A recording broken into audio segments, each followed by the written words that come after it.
আধার যখন ডুবে ছিল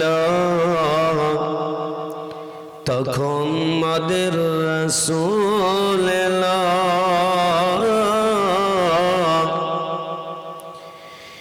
শিরক করতে বেদঈন গণের করতেন মানা।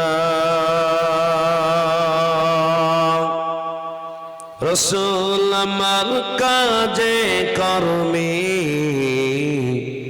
অনুপ্রেরণা, রাসূল আমার কাজে কর্মে অনুপ্রেরণা।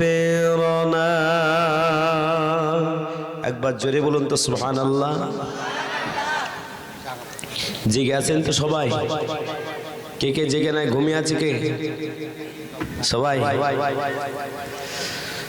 তিনি মদের শ্রেষ্ঠ নবী, তিনি মদের শ্রেষ্ঠ নবী, তাহার সমান নাই কেউ। তিনি যদি না হইতেন কিছুই হয়তো না। রাসূল আমার কাজে কর্মে অনুপ্রেরণা, রাসূল আমার কাজে কর্মে অনুপ্রেরণা।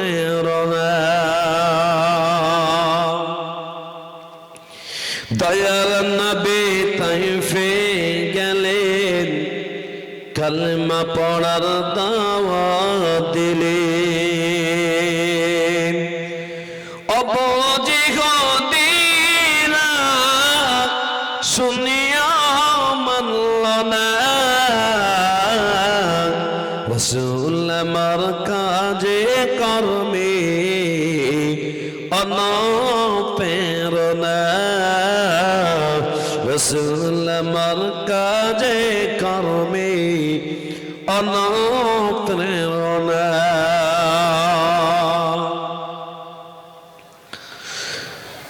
কালেমা যখন দাওয়াত দিলেন, তাইফবাসী পাথর মারল। খোদা বিখ্যাতা নবীজি আমার, খোদা বিখ্যাতা নবীজি আমার প্রতিশোধ নিলেন না।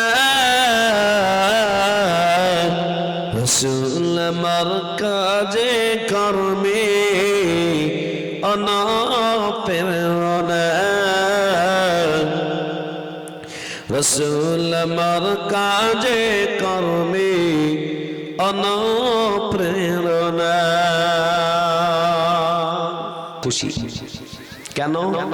আমাদের অনেক বাপ দাদা ভাই বোন সব ঘুমিয়ে আছে কবরে। বলুন, ওই কবরবাসীরা আমাদের দোয়ার আশা করে না করে না? জোরে বলুন, করে। তো তাদের জন্য আমরা শেষ পর্যন্ত দোয়া করে যাব তো ইনশাআল্লাহ? শেষ দোয়া করে করে যারা যাবেন হাত তুলে দেখান। কিন্তু সবাই হাত তুলছে না, ভাবছে যে এই তার আগে পালিয়ে যাব। দোয়া করতে গেলে দেখা যাচ্ছে আমারই মওত হয়ে যাবে, আমি তাদের পাশে চলে যাবো নাকি মনে মনে ভাবছেন। মুসলমান আজকে আল্লাহর দেওয়া শরীরের, আল্লাহর দেওয়া শরীর না আজকে, আল্লাহর দেওয়া আজকে আমাদের শরীরের শক্তি যদি আল্লাহ কেড়ে নেন, বলুন এই শক্তি আর কেউ দিতে পারবে? চিল্লাই বলুন। গ্রামে গঞ্জে দেখা যায়, কি বললেন, ডান দিককার পাও চলছে না, ডানের দিকার হাতও চলছে না। সেই রোগীকে কি রোগী বলে? আপনারা তো ভালোই জানেন, প্যারালাইসিস। কত ডাক্তার দেখে ভালো হয় না, বেঁচে আছে, শক্তি কেড়ে নিয়েছে কে? জোরে বলুন, আল্লাহ। তো সেই শক্তি যখন আল্লাহ দিল, আল্লাহ এখনো হাত উঠিয়ে রাখার ক্ষমতা আল্লাহ যখন রেখেছেন, তো সেই আল্লাহ পাকের নামে হাতটা আমরা উঠাতে পারবো না? পারবো না? একবার হাত উঠিয়ে সকলে দেখান তো ইনশাআল্লাহ। এখনো এক একজন এরকম করছে, ভাবছে যে এই মৌলানা কি করে। জি চিন্তায় পড়ে গেছেন বাবজি। ইনশাআল্লাহর মানে হলে আপনারা জানেন না। আমার আগামী কালকে আমার আবার জলসা আছে মুর্শিদাবাদে। ফোন করেছে তো আমাকে বলছে মৌলানা সাহেব কালকে খুব তাড়াতাড়ি চলে এসেন। আর প্রত্যেকটা জলসাওয়ালারা এটা ভুল করবেই, মৌলভী সাহেবকে না পাওয়া পর্যন্ত ফোন করে করে চালিয়ে খাত করে। কিন্তু আপনাদের এখানকার এই যে জানাবা আছে, সব মৌলানা আছে, খুব ভদ্র। আসবো বলেছি তা আসবে, তাড়াহুড়া কিসের আছে। তো এবার ফোন করে আমাকে বলছে মৌলানা সাহেব কালকে আসবেন তো, তাড়াতাড়ি চলে এসেন। তা আমি বললাম মালদায় যাচ্ছি, মালদা থেকে মুর্শিদাবাদ ফিরবো, এই গ্যারান্টি নেই, তবে আল্লাহ যদি চাই ইনশাল্লাহ যাব। তো বলছে লাস্টে বলছে ইনশাল্লাহ ইনশাল্লাহ শুনবো না, আসতেই হবে, তাহলে গাড়ি ভেঙে ফেলে দেবো না আমরা। চিন্তা করেন তাহলে এ মুসলমান, এইরকম কোয়ালিটির মুসলমান আছে না নাই? ইনশাল্লাহ বলতেই জানেন না। আমি তো আজকে আপনাদের কাছে এসে আজকে সত্যি ভালো লাগছে যে আমার পুরাতন জায়গা। আপনারা আমাকে চিনতে পারছেন তো? আপনারা সবাই ভালো আছেন তো? এই জি বলছেন কেন? আলহামদুলিল্লাহ বলতেছেন না? জোরে বলুন আলহামদুলিল্লাহ। জলসাতে এই কথা বলে নিচ্ছি বলে এই মৌলবীটাকে জীবনেও ডাকবে না ভাবছেন নাকি মনে? হ্যাঁ, আর মা বোনদের কথা বললে মা বোনরা ওরা বলবে যে মৌলবীটাকে ডাকবা না, এরা আমাদের বদনাম করে। ঠিক না বেঠিক? যদি বলুন কোয়ালিটি এটা। এই জন্য আমরা প্রত্যেকে যারা এসেছি, বাবা মা যারা চলে গেছে, শেষ দোয়াটুক করে যাব। বলুন ইনশাআল্লাহ, জোরে সোরে বলুন ইনশাআল্লাহ। আমার গলার অত ভলিউম শেষ হয়ে গেছে, দুটা তিনটা করে ওয়াজ করে শেষ। আজকে একটু আপনাদের সামনে একটু তাও বলবো, চেষ্টা রেখেছি। 1 ঘন্টা শুনবেন না 1.5 ঘন্টা? আজ থেকে সব থেকে বড় জিনিস কি জানেন? সব থেকে বড় জিনিস হলো যে আপনারা একটা কোরআনের হাফেজ বানিয়েছেন। বলুন আলহামদুলিল্লাহ। আর মাথায় পাগড়ি দেওয়া হবে, এটা কি কম বড় ব্যাপার? যেই চোখ এই কোরআনের পাখিকে দেখবে কিয়ামত পর্যন্ত ওই চোখ তার কখনো কোনো রকম ভাবে, শুনে রাখবেন যে হাফিজে কোরআনকে দেখবে তার চোখে কোনো গুনাহ থাকবে না। বলুন সুবহানাল্লাহ। হাফিজে কোরআনটাকে নিয়ে এসে বসিয়ে দিবেন, কিছুক্ষণ পরে নিয়ে এসে আমার কাছে বসিয়ে দিবেন চেয়ারে। তাই একবার মহব্বতের সঙ্গে বলে জোরে বলে নারায়ে তাকবীর। ওই পিছনে লোক বলছে মৌলবীর নিজেই বলুক, আর সামনে যারা আছে তারা বলুক। আমার আওয়াজ তখন শুরু হয়নি, শুরু করব। আর একবার জোরে বলো নারায়ে তাকবীর। আপনাদের যা আওয়াজ না, মা বোনরা হাসছে বলে আমাদেরকে আওয়াজ করতে বলে না কেন? পুরো গোলাপগঞ্জ পার করে দিব। জি পার হবে না? পার হবে না? ওদের সরকার তো মেয়ে ছেলে মুখ্যমন্ত্রী পেয়েছে, তো ওরাও মনে হচ্ছে মুখ্যমন্ত্রী হয়ে গেছে। ওরাও লাফাইছে, খুব দেশে বিদেশে চিল্লাইছে। আল্লাহওয়ালারা আমরা প্রত্যেকেই আমরা একবার আল্লাহ পাককে স্মরণ করে দিই যে আমরা সবাই আজকে কোরআনের পাখি, কোরআনের হাফিজকে পাগড়ি দেওয়া দেখেই যাব। জোরে বলুন ইনশাআল্লাহ। হাত উঠিয়ে বলুন সবাই। যারা যারা বাদ যাবে নামাছেন কেন? আমার হাতটা কই লাগছে না, আপনার হাত লাগিয়েছে না? বলেন উড়ান। ওই দেখেন পিছনে উঠাইছে না, বলে উঠাবো না। আল্লাহ কবুল করুক, মাশাআল্লাহ। আমার ভাইয়েরা, আপনারা মেয়েরা বোনেরা, নবী বিশ্বনবী সাল্লাল্লাহু আলাইহি ওয়াসাল্লাম জানিয়েছে যে জায়গাতে আল্লাহ পাকের কথা আলোচনা করা হয়, যে জায়গাতে আল্লাহ পাকের পবিত্রতা বর্ণনা করা হয়, ওটা রহমতের বরকতের জান্নাতে মাহফিল। আর এই মাহফিলে যারা আসবে বসবে, আল্লাহ পাক তাদের পিছনের সমস্ত গুনাহ মাফ করে দেন। জোরে বলো সুবহানাল্লাহ।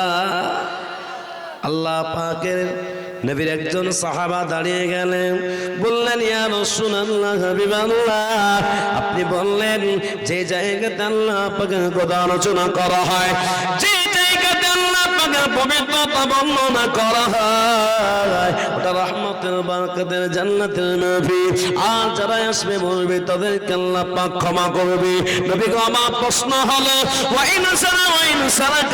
যদি এই মেহফিলে কোনো জানা করনে ওয়ালা, চুরি করনে ওয়ালা, গুনাহ করনে ওয়ালা আসে বসে, তবু কি আল্লাহ তাদের গুনাহ মাফ করে দিবে? প্যারা হাবিব সাল্লাল্লাহু আলাইহি সাল্লাম বলেছে, ওগো আমার সাহাবী যাবে, শোনো, যারা আসবে বলবে আল্লাহ পাক তাদের সকলকে ক্ষমা করে দেবেন। যদি বলুন সুবহানাল্লাহ। আল্লাহ নবী সাল্লাল্লাহু আলাইহি সাল্লাম বললেন অন্য হাদিসে, কাওয়ালাদা তুম্মিহি, মায়ের পেট থেকে যেমন বাচ্চা জন্মগ্রহণ করলে ওই বাচ্চা যেমন কোনো গোড়া থাকে না, ওই বাচ্চাকে মাসুম বলা হয়, ওই বাচ্চাকে নিষ্পাপ বলা হয়। মায়ের কাঁধের কোলেতে যেমন দুধ পান করছে ওই বাচ্চা যেমন কোনো গোনা থাকে না। এই মাহফিল থেকে যখন আমরা শেষ বিদায় করে যাব, আমার আল্লাহ ওই মাসুম শিশু নয় বানিয়ে দেবেন। জোরে বলুন সুবহানাল্লাহ।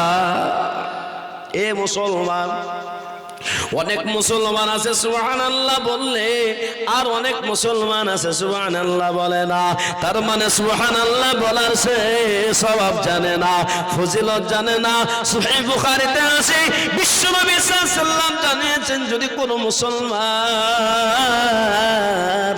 জিন্দেগিতে একবার সুবহানাল্লাহ আল্লাহর দরবারে কবুল হয়ে যায়, আল্লাহ পাক জান্নাতের ভিতরে এত বড় পানাখানা বানিয়ে দিবেন, 70 বছর ধরে বলমান উঠবা ঘোড়া চলতে থাকবে, কিন্তু সেই গাছের ছায়া শেষ হবে না। জোরে বলুন সুবহানাল্লাহ।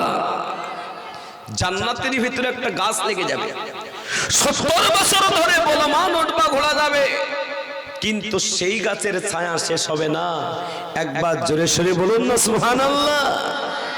এ মুসলমান, আমার আব্বাজিরা, আমার মায়েরা বোনেরা, আজকে আমরা বেঁচে আছি, কালকে বেঁচে থাকবো এ গ্যারান্টি নাই।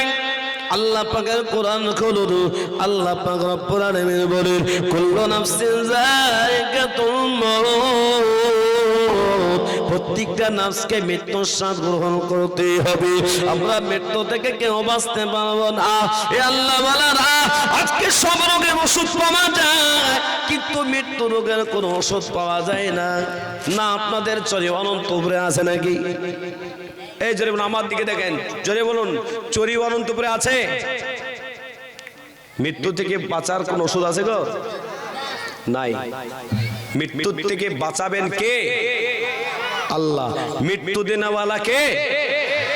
আল্লাহ। এ মুসলমান, এখন যদি আবার কোনো অসুস্থ হয়ে যায়, আল্লাহ না করুক, এই চরন্তবরের এখানকার মেম্বাররা, এখানকার কমিটির লোকেরা, আপনারা সবাই ধরে পেরে আমার গাড়িতে ভরে নিয়ে সঙ্গে সঙ্গে গোলাপগঞ্জ হসপিটালে নিয়ে যাবেন কিনা? না মলবি মরি যাক বলবেন? নিয়ে যাবেন, না গ্রামের ডাক্তার ডাকবেন? গ্রামের ডাক্তার ডাকার পরে গ্রামের ডাক্তার বলছে আমার কাছে একটু ওষুধ আছে, দিয়ে দিল, ঠিক হলো না। গোলাপগঞ্জ গেলেন, গোলাপগঞ্জ যাওয়ার পরে গোলাপগঞ্জের ডাক্তার বলে এখানে হবে না, মালদায়। মালদার ডাক্তার বললে এখানে হবে না, কলকাতায় ট্রান্সফার করা হলো। কোন গাড়িতে করে আমাকে কলকাতায় নিয়ে চলে গেল। কলকাতার ডাক্তার 1 সপ্তাহ দেখার পরে বললে এখানে হবে না, ভেলোর নিয়ে চলে যাও। ভেলোরের ডাক্তার 2 সপ্তাহ দেখার পরে বললে এখানে হবে না, ব্যাঙ্গালোর নিয়ে চলে যাও।